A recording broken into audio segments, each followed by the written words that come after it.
Assalomu alaykum hörmətli dostlar. Hammalarına kimi vaqtlar xeyirlik bolsun. Bugünkü sifət tekşürüşni avtomatlaşdırış dərsimizdənki yangi qismiga xush kelibsizlar. Biz oldingi dərsimizdə iframe və frame degan ikki fuqumni öyrənib o'tgandik. Shu torbətdə iframe bilan frame-ni qanda hal qilamiz, buni ko'rib o'tgandik. Bugünkü dərsimiz bo'lsa, biz yangi bir fuqumni öyrənib o'tamiz.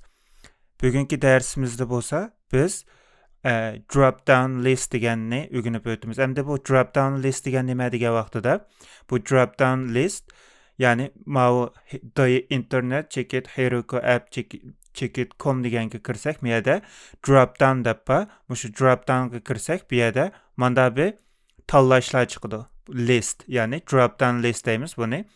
Bu shu HTMLda biz o'rgangan select bilan option uchun ishlatildi. Ya'ni ma'lum bir listning ichidan qolgan birini tanlashni ko'rsatadi. Hamda buni inspect qilib elementlarga qarab baqaylik. Hozir elementida masalan mavi elementni assam, qarsam bu yerda masalan select degan HTML'ninki elementi, ya'ni tag bor ekan. Buning ichida option deydigan taglar bor ekan. Bu option degan tag mushu select deganning ichidagi har bir a'zosini ko'rsatadi. Mesela option, yani miyadaki tanlashlarni ko'rsatadi. Option degan tanlash degan gap. Qaraydigan bo'lsak, please select an option, option 1, option 2 deb, shunda 2 ya'ni 3 qimmat bor ekan. Buningda birinchisi qaraydigan bo'lsak, please select an option deydi. Bu tanlashi disabled, ya'ni buni tanlag'il bo'lmaydigan shaklda qilib qo'ygan ekan. Bu faqat bizga shu ko'rish uchun ko'rsatgan. Endi ma'noda qaraydigan bo'lsak, ostida option degan tag, uning ustida value deydi. Value degani shunaki qimmatini ko'rsatadi. Selected deydi. Selected bo'lsa tanlangan, ya'ni avtomatik, ya'ni default deymiz inglizchada. Shu avtomatik tanlanganni biz selected orqali ifodalaymiz. Selected degan valuesini beribdi. Endi bu yerda qaraydigan bo'lsak, option 1, option 2 deydi. Bu yerda option 2 ga qaraydigan bo'lsak, option 2 ni tanladik. Tanlaydigan bo'lsak, mana selected option 2 bo'ldi. Endi bu yerdagi option 2 degan maqsad buningki text bo'ldi. Visible text deymiz. Bu shu selectninki text bo'ldi. Ya'ni optionning text bo'ldi. Bu yerda qaraydigan bo'lsak, value deydi. Valuesi buningki qimmati. Ya'ni birinchisninki option 1 deganninki valuesi 1, option 2 deganning valuesi 2 ekan.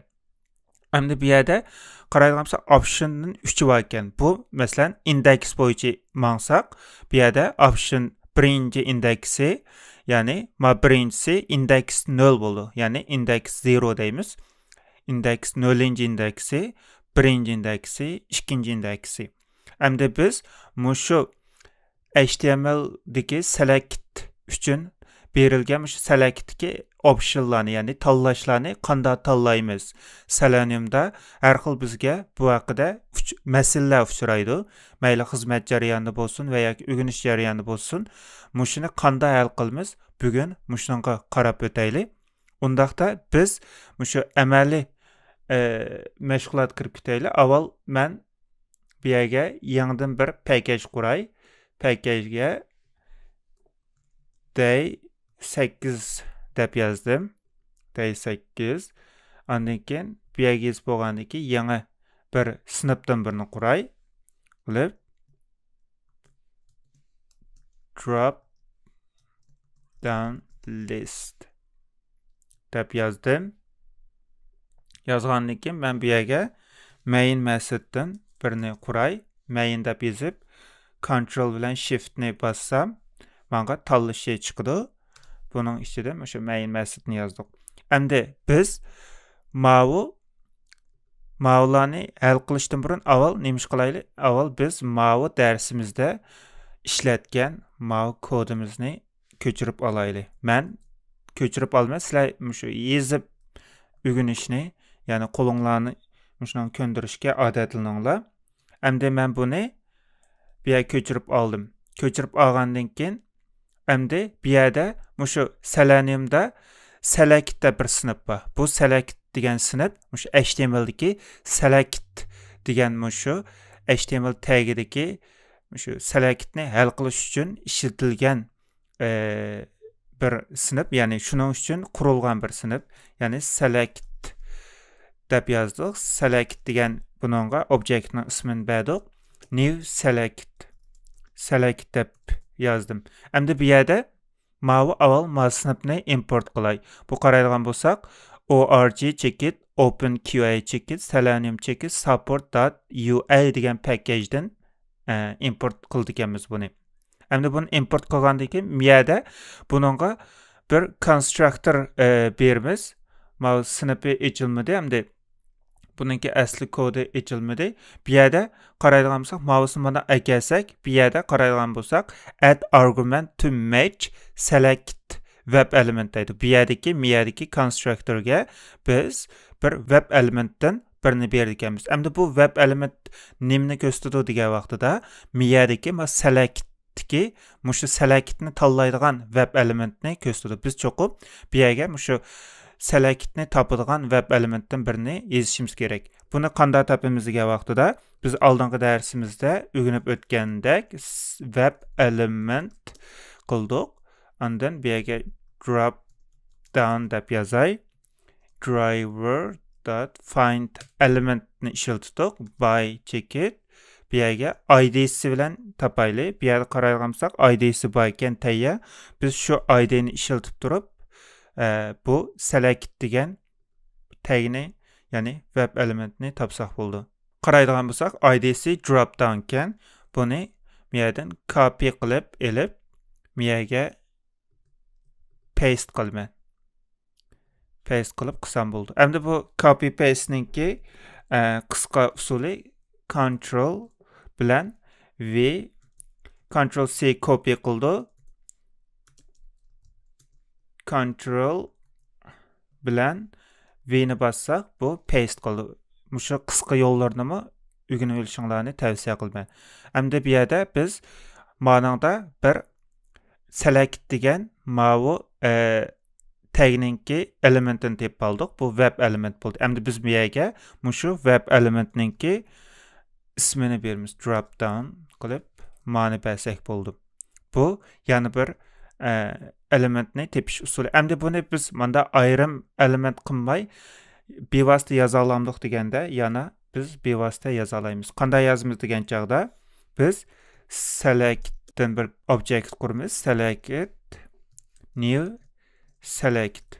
Bu yerdagi constructorga biz nima yozamiz deganda driver.find element by id.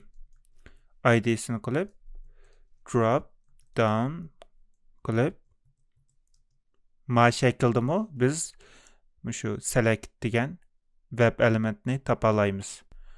Undaqda ma'ni men manda qilib izoh berib turib ma'ni ishlatay. Endi buni qildik. Biz select degan elementni, ya'ni topdik. Web elementni topdik. Endi biz bu selectni qilgandan keyin bu yerda bir yangidan bir class select degan classni ishlatib, yangi bir object qurib oldik. Select objecti. Endi bu objectning ismini chaqirib, ismi qaraydigan bo'lsak, bu yerda mana har xil ma'sudlar bor ekan. Shu select classiga oid har xil ma'sudlar bor ekan. Qaraydigan bo'lsak, deselect oldi. Deselect oldigini tanlangan butun tanlashlarning hammasini amaldan qoldirib o'tgan degan gap. Deselect by index, ya'ni tanlangan shu tanlashni, ya'ni ko'p xil tanlashdan, masalan, birisini deselect qilmoqchi bo'lsak, ya'ni selectdan qoldirib o'tmoqchi bo'lsak, deselect by index, ya'ni index bilan 0, 1, 2 degan index bilan beramiz. Bu bir integer oldi ekan. Endi deselect by value degani bu yerdagi mavi value'ninki qiymatiga asosan buni amaldan qoldirib o'tgan degan gap.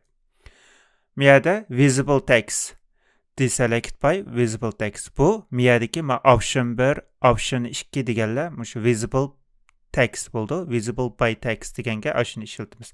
Endi bu yerda biz shu selectning ichidan qanday tanlaymiz degan vaqtida select by deganni işletish orqali, ya'ni select objectning ichidagi select by index, select by value, select by visible text degan 3 metodni chaqirish orqali biz mushu selectning ichidagi optionlarni tanlaymiz. Select by index, select by value, select by visible text. Bu mushu intervyuda doim so'raladigan savollardan birisi.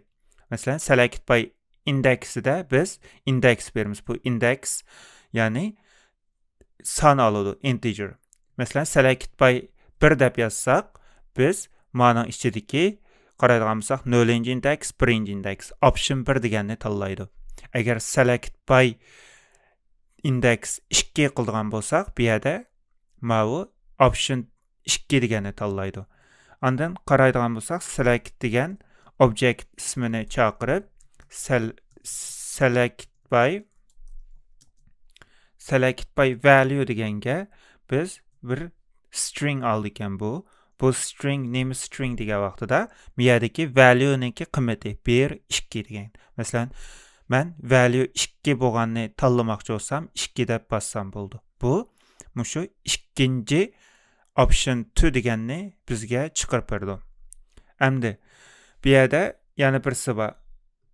Bayam ko'rib o'tgan select by visible text. Bu mushu ko'rilgan teksi orqali bizga tanlab berdigani. Qaraydigan bo'lsak, masalan, option 1 deganni tanlamoqchi bo'lsak, option 1 ni elib, copy qilib, bu yerga chopilsak, bu mushu ikkinchi tekstini oladi. Ya'ni option 1 degan mushu tekstni bizga tanlab berdi.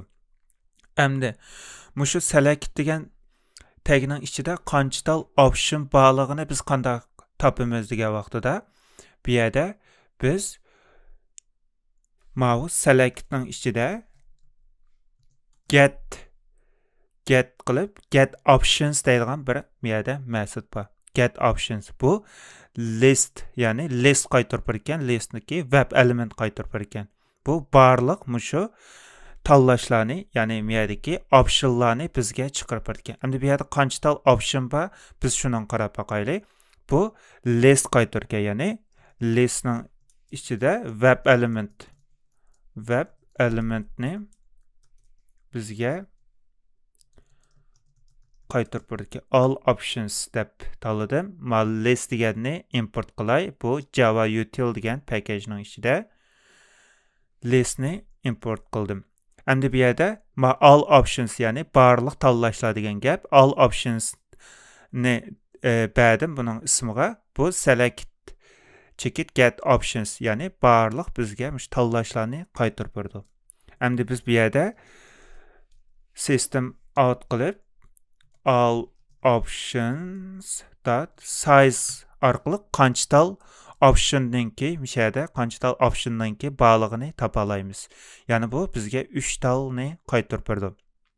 Endi biz bu yerda qanday optionlarninki borlig'ini bilmoqchi bo'lsak, bu yerda bir bizga list chiqarib bergan. Mushu listning ichidagi har bir elementninki tekstini olsak, bizga mushu barliq optionlarninki tekstini chiqarib berdi. Ya'ni buni for loop bilan qilamiz.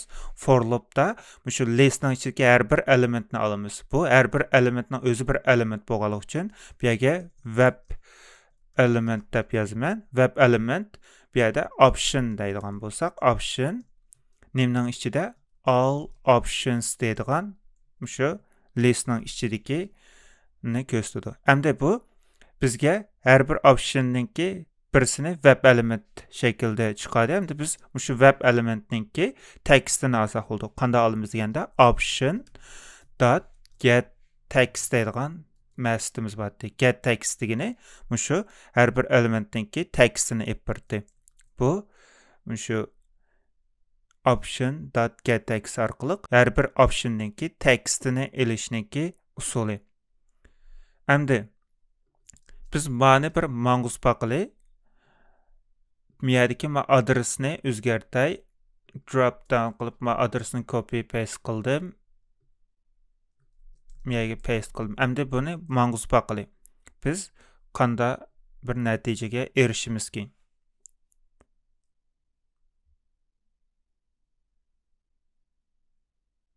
Mana qaraydigan bo'lsak, 3 dedi. 3'i, ya'ni miyadagi all options size degani. Endi biz miyada ma'noga kelishdan burun bayan ko'rgan bo'lsanglar, har bir elementni tanladi. Tanlab option index birinci indekslikini tanladı, anandan keyin values 2 bo'lganini tanladı. Ondan bu text'i option 1 deganni tanladı. Qaraydigan bo'lsak, eng oxirgisida mana option 1 deganga kelib to'xtab qoldi-da. Bu, ya'ni miyadagi kodimiz ishildi. Ondan keyin biz miyaga system out println yazib all options.size, ya'ni barliq optionlarningki size'ini chiqarib bergan toq 3 dedi. 3.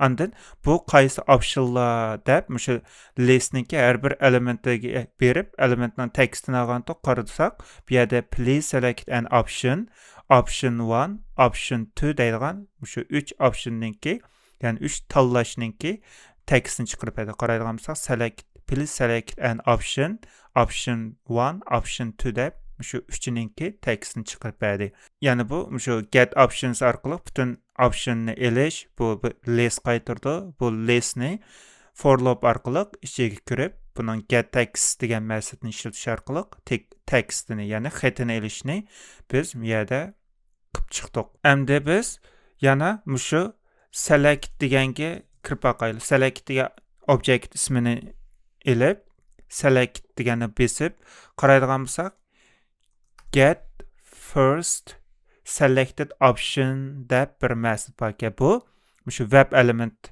qaytargan. Bu yerda bu get first selected option degan nima deganda, mushu tanlangan birinchi mushu tanlashni, optionni bizga bergan degan gap. Bu bir web element qaytargan. Web element first selected deb bununla bir isim berdim. İsim berib, endi buningki tekstini alsak, bizga qaysi ne tanlanganligini chiqarib berdi. Select.get text. Selected.get text.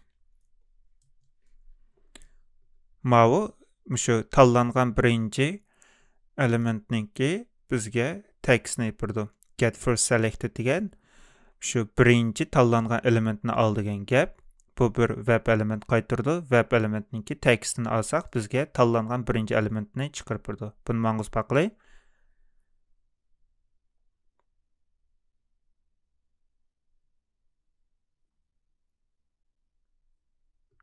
Qaraydigan bo'lsak, option 1.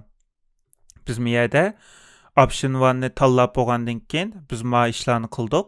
Bu yerda eng oxir qilib qolgani, ya'ni mushu option 1 deganda turib qolganda qaraydigan bo'lsak, ana option 1 degan mushu option 1ni qilib qoldi. Mushu birinchisi shu bo'ldi-da, endi tanlangani shuningki tekstini oldik. Bu yerda şu an bizga option 1 deganninki nimasini oldi? Qiymatini olib berdi. Bu get first selected optionninki ishiltish usuli. Endi biz yana mushu select degan object ismini chaqirib, bu yerda is multiple deb bir ma'sat bor. Bu boolean qaytardi ekan. Booleanda bu nima uchun ishlatildi degan vaqtida mushu mishada ko'p xil tanlash bormi, shuni bizga qaytargan boolean, ya'ni ko'p tanlangan bir narsa bormi, shuni qaytargan boolean is multiple deb ism beraylik. Ism bergandan keyin buni biz print qilaylik.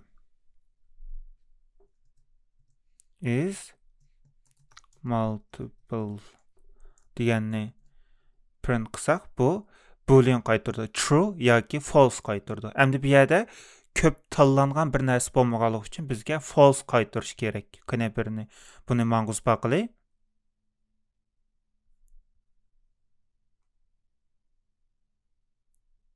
Qaraydigan bo'lsak, mana bu yerda false deb chiqdi. False, ya'ni ko'p xil tanlash bo'lmaganligi uchun bizga false ni chiqarib berdi.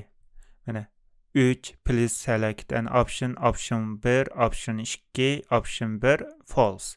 Ya'ni biz bu yerda tanlangan mushu select'ninki köp xil narsaning tanlangan yoki tanlanmaganligini biz mushu is multiple degan ma'sudni ishiltish orqali buni ko'rib, ya'ni tekshirib chiqa olamiz.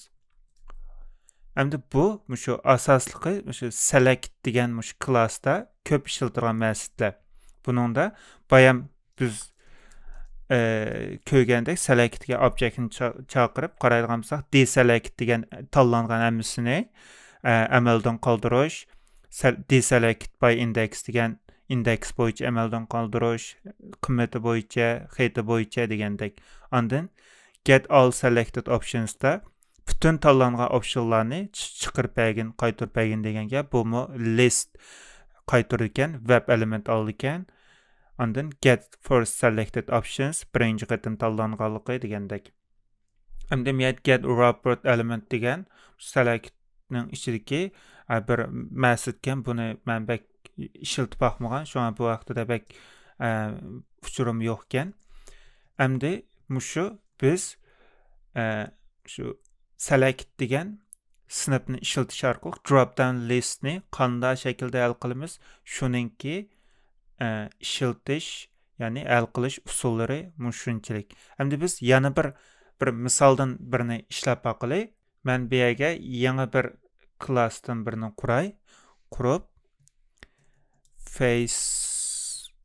Facebook sign up deb yozay. Ezib bu yerga main method birini quray. Biz bütün qilgan ishlarimizni shu main method qildik. Bu yerdagi mau ikki kodni olay. Olgandan keyin bu yerga adresiga biz shu Facebookning adresini yozamiz. Amsa Facebookga kirib baqay, facebook.com ga kirdim. Kirib bu yerdagi mau adresini olay. Hozir men Facebook ochilsin. Facebook kirdik. Facebook kirgandan keyin men qaraydigan bo'lsak, create new account deb bir knopka bor. Mushuni bassak, bu yerda yangi bir hisob ochish uchun manda bir to'ldiradigan bir form chiqadi. Bu yerda qaraydigan bo'lsak, birthday, andan keyin birthdayning ichida mavu oylar ekan, mavu kunlar ekan, unda mavu yil ekan. Biz mushuni avtomatlashtirgan vaqtida mushu oy, kun va yilni qanday tanlaymiz? Mushunga bir qarab baqilay. Avval biz bu yerda mavu adresini ko'chirib olay. Adresini ko'chirib olgandan keyin mani o'chirib etib qildim. Endi bu torbat ochilgan vaqtida bizga mavu ko'rinish ochilmaydi. Sign up degan mavu pad ochilmaydi. Biz create new account deganni basqandan keyin ondan ochildi. Shunga avval biz create new account degan knopkani bosishimiz kerak.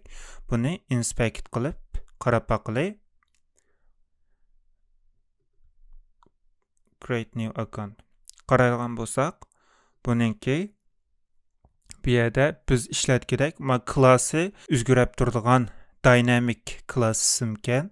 Bu yerda biz ishiltalaydigan text bor ekan. Shunga bu text orqali topaylik bu knopkani. Endi bu yerga web elementdan birini quray. Web element qilib bu yerga sign up button deb yozay. Driver find element qildim by, buni xpath bilan yozaylik. Xpathni bu yerga yozamiz. Endi mani import qilay, web elementni import qildim. Endi bu yerda xpathni qanday yozamiz? Ctrl F ni bossak, bu yerda xpath yozig'iga chiqadi. Bu qaraydigan bo'lsak, bu bir a degan anchor degan bu tagninki ichida ekanda. Endi buni biz bu yerga a qilib textni qanday oldik deganda, textga bir ma'sud bo'lganlik uchun text qilib tirnoqni yepib ochib qildik. Ondan bu yerga xat yozdik. Xati create new account ekan. Qilsak mana bu elementni topdi. Qaraydigan bo'lsak, tanladi-da, bu yerda sariq rangli shaklda. Endi buni ko'chirib olsak, ilib miyaga yozsak bo'ldi. Endi buni yozib bo'lgandan keyin biz sign up button checkout qilib, buni qilib bo'lgandan keyin biz nima ish qilamiz degan vaqtida mani o'zgartay sign up qilib o'zgartib qilib. Endi bu elementni topgandan keyin buni klik qilishimiz kerak. Klik qilib bu miyadagi mani bizga tepadi.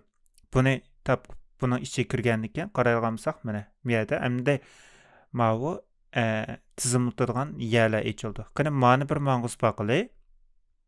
Buni run as qilay.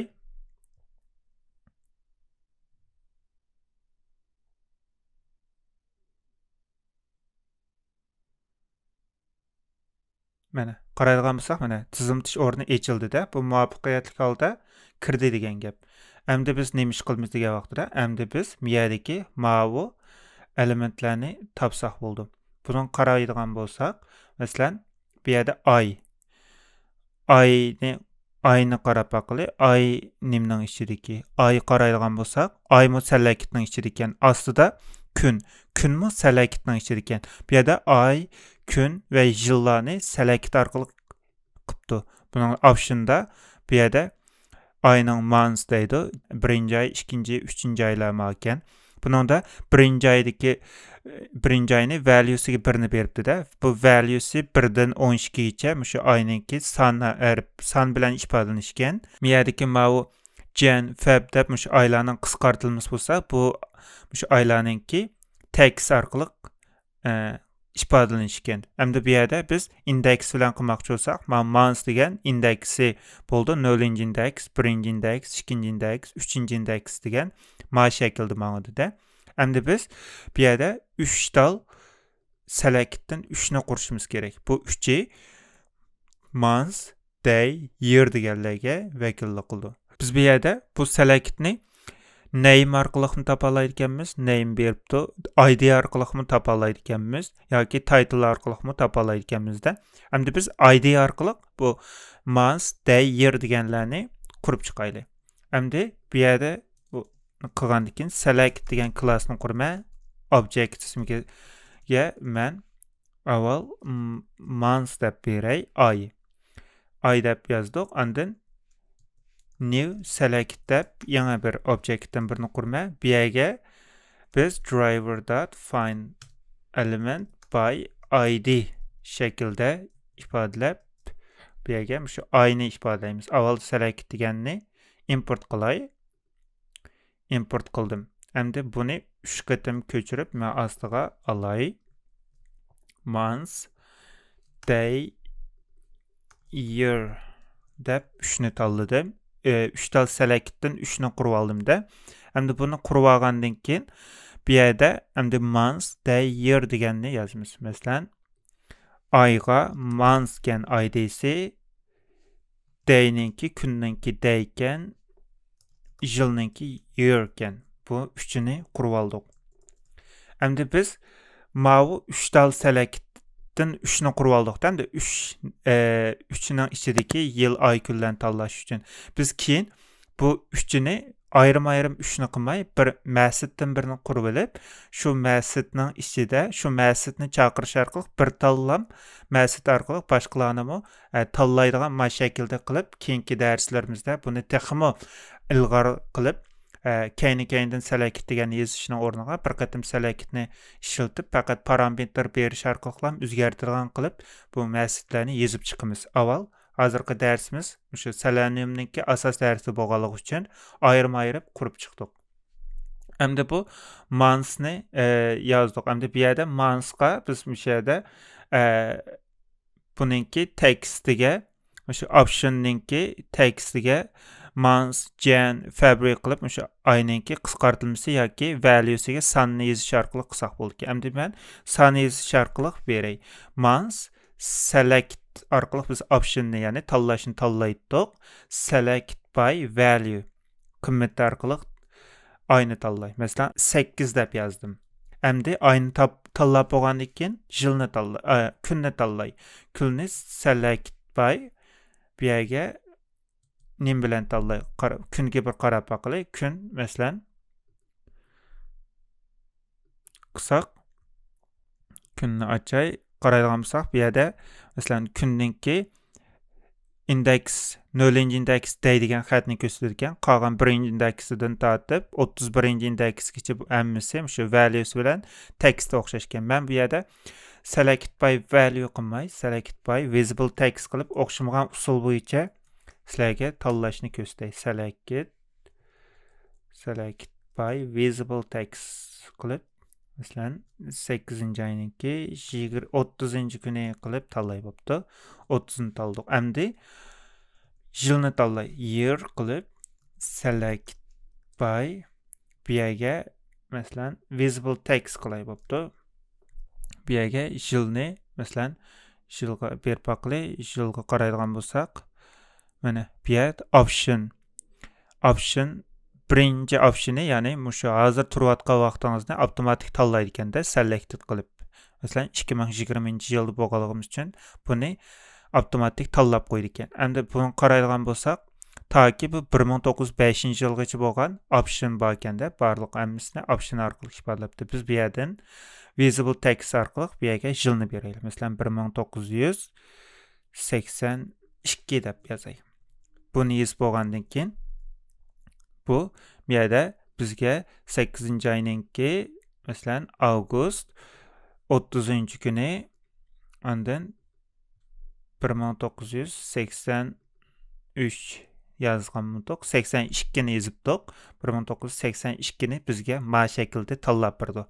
Bunu tanlagandan keyin ondan biz keyinki ishlarni qila olamiz. Masalan, bu yerga ma o'zinglar ism, familiyasi, telefon nomeri yoki emaili, maxfiy nomeri degandeklarni bu yerdan tanlab olsanglar bo'ldi. Endi buni mang'uz baqay. Mang'uzib ko'rib baqaylik.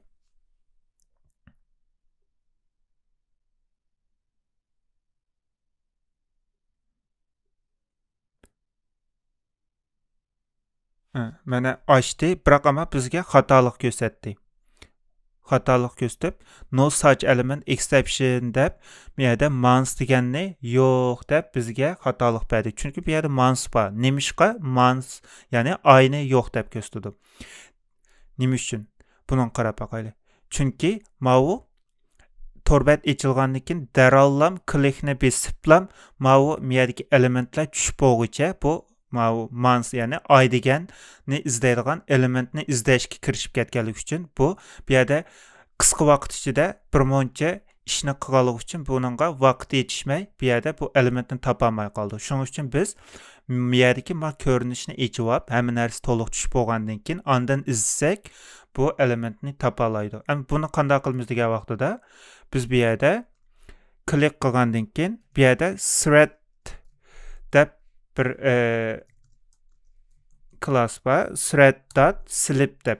Bu thread.slip degani mushu ma'lum bir mezgilgacha yoki bergan ma'lum bir vaqtgacha saqlaydiganini ko'rsatadi. Bu mushu millisekund oldi. Masalan 1 minut qilsak, bu yerga 10 mingni yozsak bo'ldi. Masalan 5 minut qilsak, biz 5 mingni yozsak bo'ldi.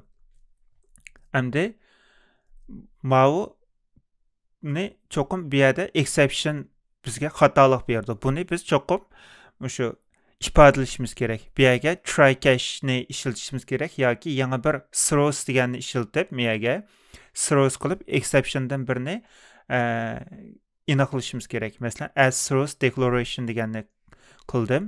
Qilgandan keyin bu yerdagi web elementni tepib, besib, bosgandan keyin 5 sekund saqlaydi. 5 sekund saqlab bo'lgandan keyin ondan ma ishlarni qildi. Qilib bo'lgandan keyin ondan bu yerda mans anandan keyin day year deganlarni topdi. Endi buni mang'uz baqayli. Endi qanday bo'ldi?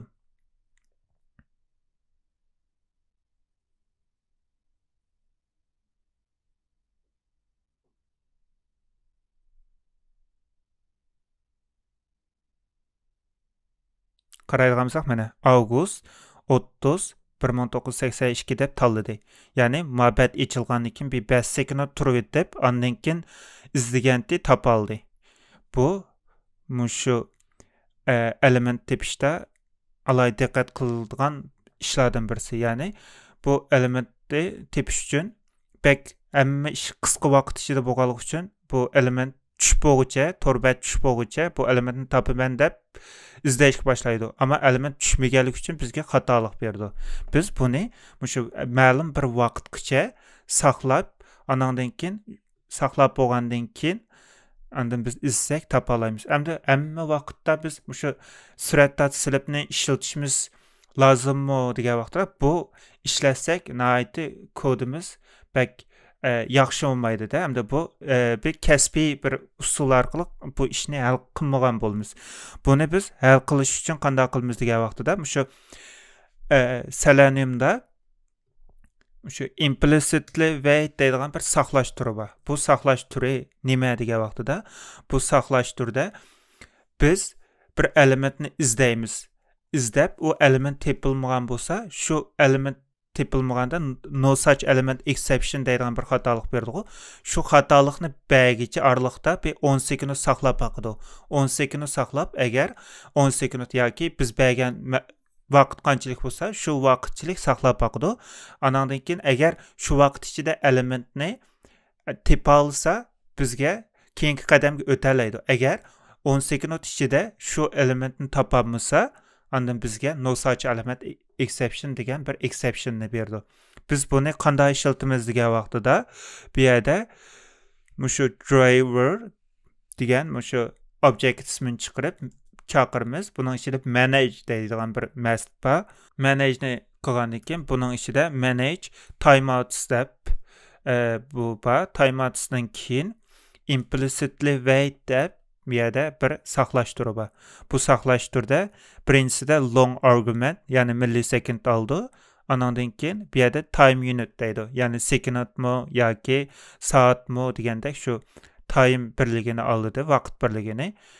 Endi mush implicitly waitni chaqirsak bo'ldi. Bu millisekund olganlik uchun, masalan, 10 mingni yazsak 10 sekund bo'ldi. Endi bu yerga time unit, ya'ni time shu vaqt birligi olgan. Bu yerga biz time unit chekit seconds degan shu sekund deganni bassak, bizga mau implicitly waitni qurgan bo'lamiz. Endi bu bayam degandek ma'lum bir elementni topolmay qolsa, no such element exception deganni bizga berdi. Ammo ma'no qilish orqali shu exceptionni bagicha, ya'ni xatolikni bagicha 10 sekund saqlab baqdi. 10 sekundgacha topolmay qolsa, undan bizga no such element exception deganni berdi. Agar topolab qolsa, bizga exception, ya'ni xatolik bermay keyingi qadamlarga o'tadi. Endi ma'no ma'nguz baqilay.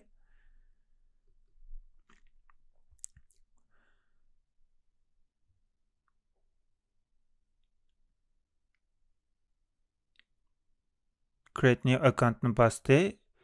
Qaraydigan bo'lsak, mana tanladi-da. Bayam biz ma'ni qilmasdan burun bizga xatolik bergandi. Masalan, ma'ni qaytadan ma'qulsak, bizga xatolik bergan. Chunki bu create new account'ni besib bo'lgandan keyin torbatdagi elementlar tushib bo'lguncha Selenium izlashga boshlaydi. Bayamqi months, day, year deganlarni izlashga boshlaydi-da.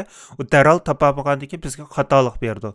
Biz shu xatolik bergicha, ya'ni shu xatolik bergicha 10 sekund saqlab boqamiz. 10 sekund saqlab, agar shu 10 sekund ichigacha bizga elementni tepib bersa, keyingi qadamlar o'tadi. Topolmay qolsa, no such element exception deganni berdi.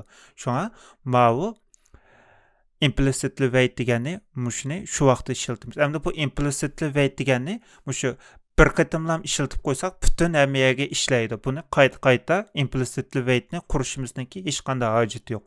Endi qaytadan ma'nguz baqilay.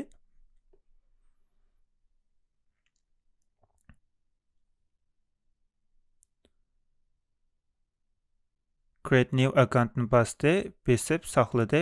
Mana qaraydigan bo'lsak, tanladi-da. Tanlab qildi, ya'ni o'ngishliq bo'ldi. Bu shu implicitly wait deganninki ishlatish usuli. Ya'ni bu saqlash. Shu Seleniumda bir qancha xil saqlash usullari bor. Ashning ichidagi birisi implicitly wait. Endi biz ma'ning ichida yana tanlab bo'ldik. Endi gender deganni tanlaymiz deb qolsak, gender degan qaraydigan bo'lsak, bu bir nimkan degan vaqtida input ekan. Gender degani shu jinsi. female degan ayol, male degan custom degan mushu tanlab ya da o'zingizningki narsani qilsangiz bo'ldi. Odatda biz yoki ayol deb ishlatamiz. Hamda shunga biz shu ayolning ichida birisini tanlashga tirishmoqli. Hamda buni qanday tanlaymiz? Bu masalan input radio barkan, masalan class ismi barkan, bu dynamic bo'lishi mumkin. Har qatimda o'xshamaydigan chiqib qolishi mumkin. Shunga buni tanlasak, bir qatimda topadi, ammo keyin qatim topolmay qoldi. Masalan, name'ga 8 ganda, hamda bu yerda mavu erniki, ayolnikiga qarasak, female'nikidami o'xshash 8 gan, maningdami 8 gan. Buni biz bevosita tanlamaymiz. Undaqda biz qanday tanlaymiz? Buningga qarab baqili. Ama qaraydigan bo'lsak, bu yerda biz avval mavu text orqali buningki ayol shuni tepaqili. Bu qaraydigan bo'lsak label ganda. Biz bu yerga yulduz belgisini qilib, yulduzga hamma degan gap qo'yamda. Bu yerda text deganni ishlataylik. Textni ishlatib ishlatgandan keyin biz bu yerga mail deb yozsak, erni tanladi. Ammo bu xatni tanladi. Biz bu yerga inputni tanlashimiz kerak. Inputni qanday tanlaymiz? Input mushu qayerning ichida ekan desak, spanning ichida label input deb bor ekan. Endi bu input deganni qanday topamiz? Masalan, bu yerda mana yozib input deb yozsak chiqmadi. Masalan, ikkini yozib baqsak yana chiqmadi. Ama bu qanday qilib buni topamiz? Degan vaqtida masalan input yulduzni besib baqili yana bo'lmadi. Qanday topamiz? Buni qaraydigan bo'lsak, input bu yerda following deydigan bir tepish usulimiz bor. Biz shu expressni tepishda o'rgangandik. Following qilib input qilib qarsak, biz bu yerda keyingi inputlarni qildida qaraydigan bo'lsak 15 tal input bor ekan. Biz buning ichida shu birinchisini ham tanlashimiz kerak. Undaqda buni qanday topamiz? Masalan, followingda shu mail degandan keyingi kelgan butun inputlarni topadi ekan. Undaqda biz buningdan keyingisini qanday topamiz? Qaraydigan bo'lsak, bu yerda input bilan mail degan jinsi ikkisi qarindosh ekan. Bu qarindosh ekan. Buningki otisi bu yerda span deydigan bir atısı varken hesapta mavi ikisi qarindosh, mavi atısı. Şuna bir yerde input yani label mail yani tip bağlandığı için bununki qarindishini tapsak, keyinki qarindishini biz mush inputni tapalagan bo'lamiz. Şuna bir yerde biz following demay, following sibling qilib input deganni topimizda, input deganni tapsak, bir yerde bizga mushu inputni chiqirib berdi. Ya'ni shu maildan keyingi kelgan o'zininki qarindishi input bo'lgan qarindishini topish. Mana bu orqali biz shu miyadagi nimni topalaymiz. Miyadagi bosilgan knopkani topalaymiz. Endi masalan miyaga siz female qilsangiz, female deb yozsangiz, masalan ayolni topdi-da, ayolni topdi. Mail deb yazsak erni topdi.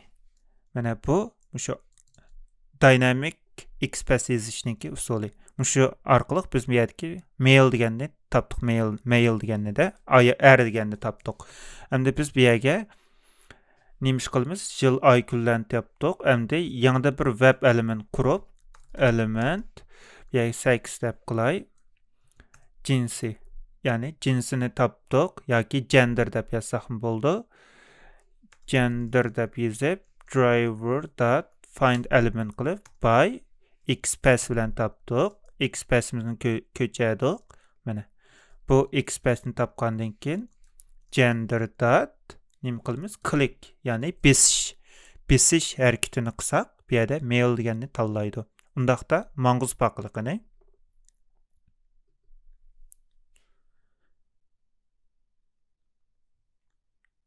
tor betimiz açılvatıdı.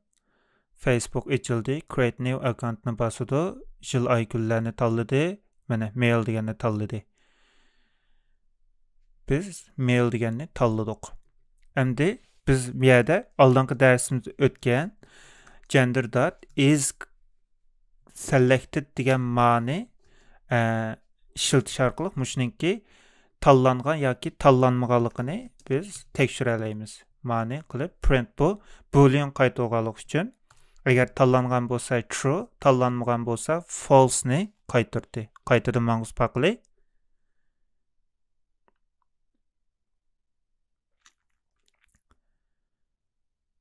Torbat açıldı. Create new account.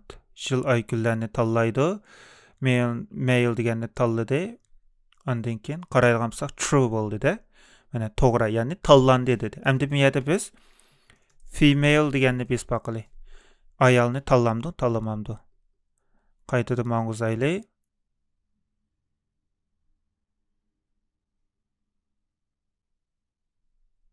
Create new account ni bosadi. Mana qilib, bu yerda ma'ni bosdi. Qaraydigan bo'lsak true, ya'ni tanlandi deydi. Mana bu şu Facebook'taki tug'ilgan kunni, ondan buningki jinsini tanlash. Endi sizlarga beradigan topshiriqim mushu Facebook'da miyadagi first name, last name, birinchi, ya'ni ism, familiyasi, telefon nomeri yoki emailsi, pasporti, ya'ni maxfiy nomeri, mushlarni tanlab, bir tal Facebook'ga a'zo bo'ladigan bir robot sistemasidan birini yasab chiqishinglarni sizlarga topshiriq qilib berma. Sizlar mushu batni avtomatlashtirib, yangidan bir a'zo quradigan bir nemdan birini, robotdan birini yasab qilinglar.